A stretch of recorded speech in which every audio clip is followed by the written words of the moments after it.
धाकड़ खबर, बेखौफसुमा बेबाक अंदाज। धाकड़ खबर के न्यूज़ रूम से मैं आपके साथ हूं अकरम रईस खान। यूं तो भोंपू मीडिया और उसके दलाल, चाटुकार, दंगाई बल्कि ईमानदार पत्रकारों के बारे में हर कोई जानता है, लेकिन फिर भी मैं आपके सामने आज 3 तस्वीरें रखने जा रहा हूं। तीनों तस्वीरें देखकर आपको अंदाजा हो जाएगा कि भाई साहब दलाली करनी हो, चाटुकारी करनी हो तो इसी तरीके से, इसी अंदाज में करनी चाहिए। दूसरी तस्वीर देख के आपको अंदाजा हो जाएगा कि पत्रकार पहचान ही नहीं पा रही है कि सामने कौन बैठा है और उससे सवाल पूछ रही है कन्हैया कुमार समझकर। और तीसरी तस्वीर में पुराना एक वाक्य का जिक्र करेंगे जिसमें भोंपू मीडिया का पत्रकार स्टूडियो से बैठकर ख्वाजा मोइनुद्दीन चिश्ती के बारे में कुछ और बताने लगा था, क्योंकि आज खबर सामने आई है कि प्रधानमंत्री नरेंद्र मोदी ने ख्वाजा मोइनुद्दीन चिश्ती के 810वें उर्स के लिए चादर भिजवाई है। तीनों खबरें अलग अलग हिस्से में आपके सामने रखने जा रहा हूं। सबसे पहले चलते हैं वित्त मंत्री निर्मला सीतारमण की प्रेस कॉन्फ्रेंस की तरफ। जी हां, वित्त मंत्री निर्मला सीतारमण ने बाकायदा एक प्रेस कॉन्फ्रेंस की और ये प्रेस कॉन्फ्रेंस उन्होंने संसद में बजट पेश करने के बाद की। इसके बाद भोंपू मीडिया का एक पत्रकार खड़ा हो गया, नाम का मैं जिक्र नहीं करूंगा, आप लोग सर्च कर लीजिएगा। पत्रकार पूछने लगा कि साहब आपके बजट को राहुल गांधी जीरो बता रहे हैं, इसके बारे में आपका क्या कहना है? क्या राहुल गांधी आपका बजट समझ नहीं पा रहे हैं या उनकी समझ में आपका बजट नहीं आ रहा है? पहले गौर से सुनिए, फिर जो सवाल पैदा हो रहे हैं उन पे आपकी रोशनी डलवाने की कोशिश करूंगा। मैम, आनंद हूँ इंडिया टीवी से। हाँ मैम, आपके लिए भी उधर से बहुत वैसे सवाल आ रहे थे। अपोजिशन ने ये कहा है कि जो आपका जो आज बजट है वो डायरेक्शनलेस है और इसमें सिर्फ भविष्य की बात की गई है, तात्कालिक राहत के लिए कुछ नहीं है। और राहुल गांधी ने तो इसे कह दिया जीरो सम बजट का है। उन्होंने कहा है कि इसमें सैलरीड क्लास के लिए, मिडिल क्लास, गरीब, युवा, किसान, एमएसएमई के लिए कुछ भी नहीं है। तो सवाल ये है कि क्या विपक्ष को और खासतौर से राहुल गांधी को आपका ये बजट समझ में नहीं आया या फिर उन्होंने राजनीति के चलते ऐसा कह रहे हैं वो लोग?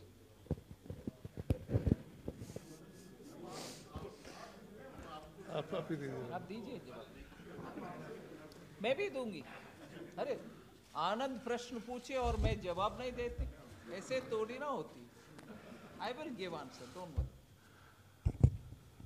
जो बाद में आपने कहा कि राहुल गांधी को शायद समझ में नहीं आया होगा, जो बाद में आपने कहा कि राहुल गांधी को शायद समझ में नहीं आया होगा, यही बात सही है, क्योंकि इस बजट में सारे चीज़ों की सारी व्यवस्था की गई है।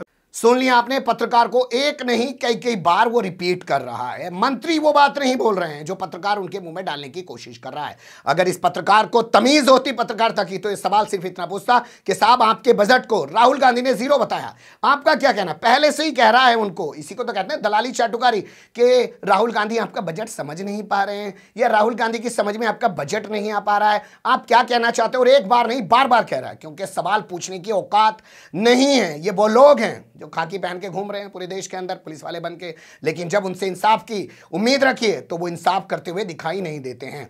ये वही लोग हैं जो डॉक्टर की वर्दी पहन के घूम रहे हैं और अपने मरीज के साथ बलात्कार कर रहे हैं। ये वही लोग हैं जो टीचर बन के घूम रहे हैं और अपने यहाँ पढ़ने वाली बच्ची से बलात्कार कर रहे हैं। तो मीडिया में भी, पत्रकार में भी ये मत सोचिए कि वो हाथ में माइक लेके घूम रहा है, बगल में किताब दबा के घूम रहा है, डायरी दबा के घूम रहा है, पेन कलम लेके घूम रहा है तो पत्रकार हो गया। ये उसी मानसिकता के लोग हैं जिनका एग्जाम्पल मैंने आपके सामने दिया। अब चलते हैं दूसरी तस्वीर की तरफ और इससे भी दिलचस्प तस्वीर आपको दिखा देते हैं।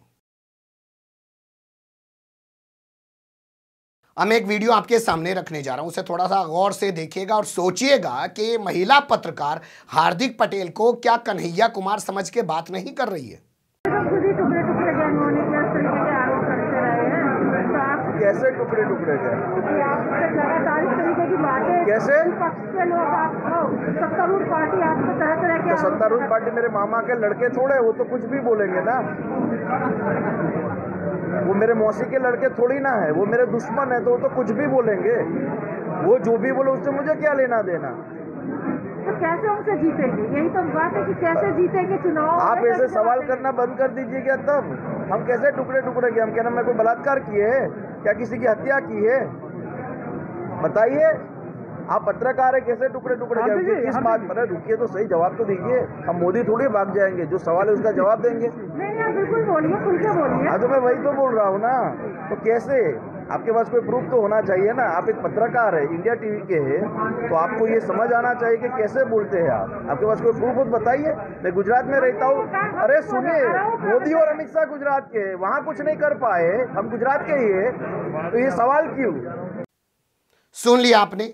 हार्दिक पटेल के चेहरे पे शायद दाढ़ी देख के महिला पत्रकार उनको कन्हैया कुमार समझ रही है, तभी कह रही है कि टुकड़े टुकड़े गैंग। वरना आप जानते हैं हार्दिक पटेल को तो टुकड़े टुकड़े गैंग कहा नहीं जाता। टुकड़े टुकड़े गैंग तो उमर खालिद को, कन्हैया कुमार को ही कहा जाता है, जो जेएनयू के स्टूडेंट हैं, क्योंकि उन्हीं पे आरोप है कि उन्होंने नारे लगाए, भारत तेरे टुकड़े होंगे इंशाअल्लाह इंशाअल्लाह, वो वाले डायलॉग जो चलाए जाते हैं जी न्यूज़ पे, जो बाद में फर्जी भी साबित हो चुके हैं। तो उसी के आधार पर उनको टुकड़े टुकड़े गैंग कहा जाता है। हार्दिक पटेल को तो कभी टुकड़े टुकड़े गैंग कहा नहीं जाता। लेकिन ये पत्रकार शायद समझ नहीं पा रही है कि सामने हार्दिक पटेल बैठे हैं। वैसे इस बारे में ये खबर मैं आपके सामने रख रहा हूं, जिसे आप गौर से देख सकते हैं। पिछले बार जब सेशन लगा था संसद का, तो उसमें सवाल पूछा गया था कि साहब ये टुकड़े टुकड़े गैंग है, सरकार ये बताए। तो बाकायदा गृह मंत्रालय ने लिखित जवाब दिया था, कहा कि हमारे पास ऐसी कोई जानकारी नहीं है, ना ही हमारी जानकारी में भारत के अंदर कोई टुकड़े टुकड़े गैंग है। अब सोचिए, सरकार इनकार कर रही है, लेकिन ये पत्रकार हार्दिक पटेल को भी टुकड़े टुकड़े गैंग से जोड़ के बता रही है। आप समझ सकते हैं